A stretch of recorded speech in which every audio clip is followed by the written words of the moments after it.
Whispering Hollow by Ethan, a survivor who wishes he wasn't. I never thought I'd be the kind of person to tell a story like this. Growing up in Millwood, a sleepy little town where the biggest scandal was Mrs. Carter's cat getting stuck in a tree, I always figured horror was something for movies. Fake blood, bad acting, and jump scares you could laugh off later. That was before the summer of 2019, before I lost everything to Whispering Hollow. My name's Ethan, and if you're reading this, I hope you'll take my warning seriously, because what happened to me out there wasn't a movie. It was real, and it's still with me, clawing at the edges of my mind every single day. It all started with a stupid dare, the kind teenagers make when they're too restless to sit still. My friends, Jake, Sarah, and Mia, and I were hanging out at the diner one humid July evening, flipping through the same old conversations about college, summer jobs, and how we couldn't wait to get out of Millwood. Jake, the loudmouth of the group, brought up Whispering Hollow. It was a stretch of forest about 5 miles outside town, a place nobody talked about without lowering their voice. The old-timers said it was cursed, that people went in and didn't come out the same, if they came out at all. There were tales of hikers vanishing, of strange lights flickering between the trees, and whispers that followed you home. Naturally, Jake thought it'd be hilarious to camp there. "Come on, Ethan," he said, leaning across the table with that cocky grin of his. "You're not scared of some ghost stories, are you? Let's spend a weekend out there. Prove it's all bullshit." Sarah rolled her eyes but didn't argue. She never could say no to Jake. Mia, quieter and more cautious, bit her lip, but nodded when I shrugged and said, "Fine, why not?"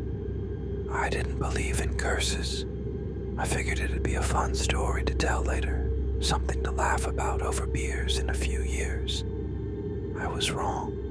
We packed up the next day, 2 tents, sleeping bags, a cooler full of cheap beer and snacks, flashlights, and a beat-up radio Jake swore would keep us entertained. My old pickup truck rattled as we drove out of town, the pavement giving way to a dirt road that wound through fields before dipping into the shadow of the forest. The trees loomed taller the deeper we went, their branches thick and gnarled, blocking out the sun until it felt like dusk, even though it was barely noon. A sign, faded and splintered, marked the entrance, Whispering Hollow, no trespassing. Jake laughed and tossed an empty soda can at it as we passed. Setting up camp wasn't hard. We found a clearing about a mile in, a flat patch of ground surrounded by towering pines and a carpet of fallen needles. The air smelled sharp, like sap and damp earth, and it was quieter than I expected. No birds, no rustling leaves, just a stillness that pressed against my ears. We pitched the tents, built a small fire, and cracked open the beers. The first night was normal enough. We told dumb stories, roasted marshmallows until they caught fire, and argued over who'd get stuck, sleeping next to Jake's snoring. By midnight, we were all passed out, the fire reduced to glowing embers. I woke up in the middle of the night to whispering. It wasn't loud, just a faint murmur, like someone talking in another room. I sat up, rubbing my eyes, figuring it was Jake messing with me. He'd once spent an hour hiding in my closet just to jump out and scare me when we were kids. I unzipped my tent and poked my head out. The fire was dead, the clearing bathed in pale moonlight. Jake was sprawled across his sleeping bag, mouth open, snoring softly. Sarah and Mia were curled up in their tent, breathing evenly. Nobody was awake, but the whispering didn't stop. It was coming from the trees. I grabbed my flashlight, the beam shaky in my hand, as I stepped outside. The air was colder than it should have been for July, biting through my hoodie.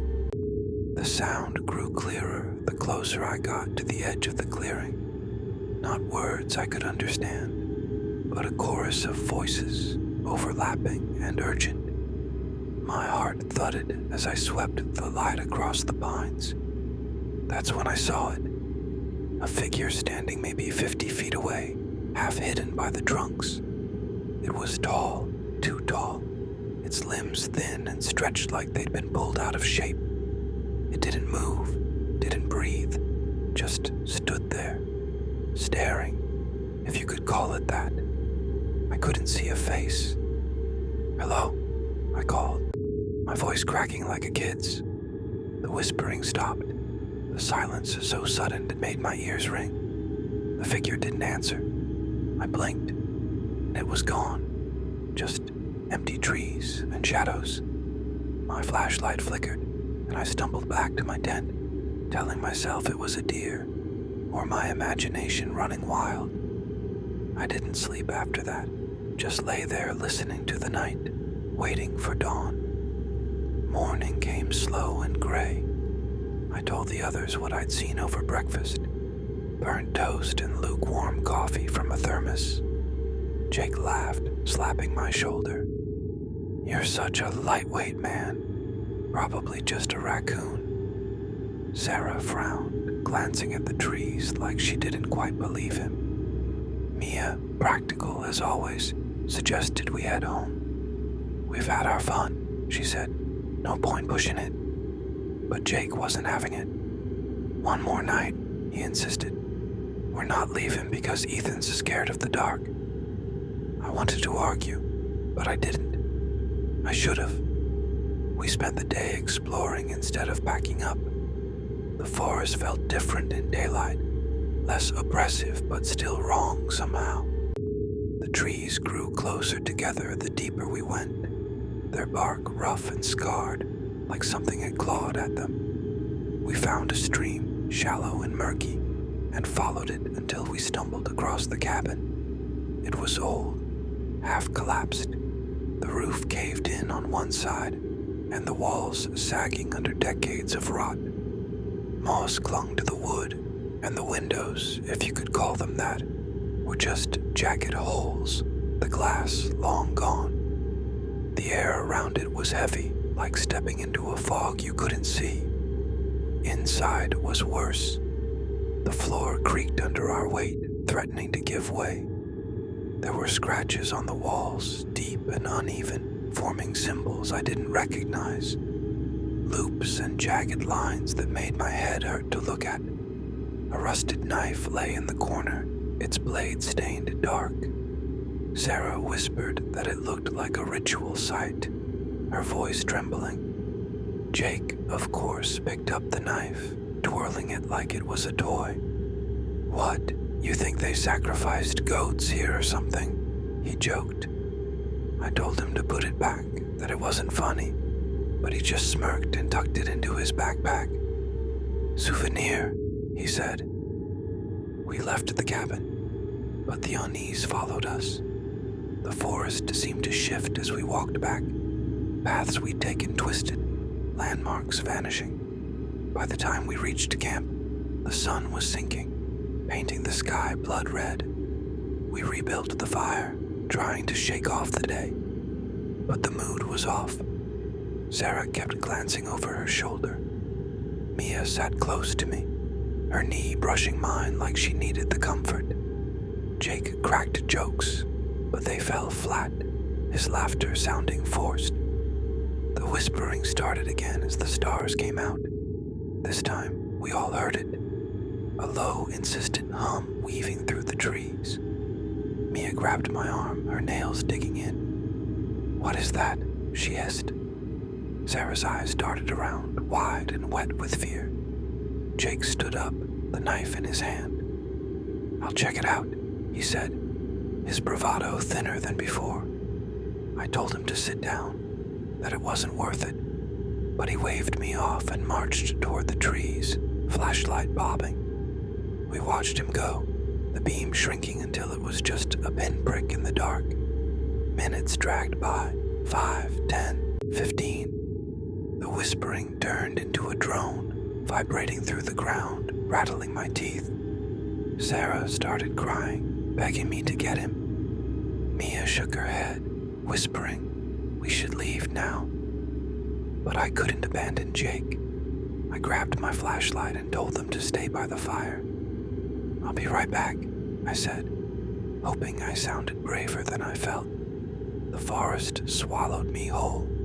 The air was thick, like breathing syrup, and the voices grew louder. Dozens, hundreds, screaming, sobbing, pleading, in languages I didn't know. My flashlight flickered, the beam cutting in and out. "Jake," I shouted, my voice barely a whisper against the noise. Then I saw it again, the figure standing ahead, its head tilted at an unnatural angle. It was closer this time, its limbs twitching like a puppet with half-cut strings. I stepped back, and my foot caught on something soft. Jake's jacket, shredded and wet with blood. I screamed his name, spinning the light around, but he was gone. The figure moved, fast, too fast, darting between the trees.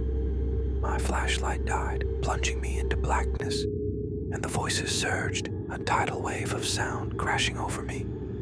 I ran, branches tearing at my skin, until I burst back into the clearing. The fire was out, the tents empty. Sarah and Mia were gone. Their bags, their shoes, everything untouched, like they'd been plucked out of existence. I yelled for them, my throat raw, but the only answer was the whispering curling around me like smoke. The figure stood at the edge of the clearing now, watching. I didn't wait to see what it wanted. I sprinted to my truck, keys shaking in my hand, and peeled out of there, the tires kicking up dirt as the forest shrank in my rearview mirror. The police didn't believe me. They searched the hollow for days, found Jake's jacket where I'd tripped, but no bodies, no blood beyond that one stain. The cabin was empty too. No knife, no scratches, just rotting wood and silence. They said it was a bear or a prank gone wrong, that my friends must have wandered off. But I know what I saw. That thing wasn't a bear. It wasn't human. It took them, and it let me live. I moved away from Millwood after that, but the hollow followed me. Every night I hear the whispering, faint but growing louder. Shadows flicker in the corners of my vision. Tall, thin, wrong.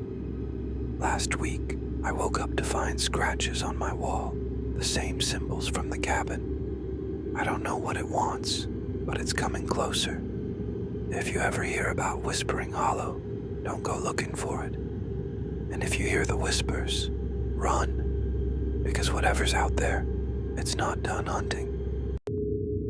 Subscribe now for more stories.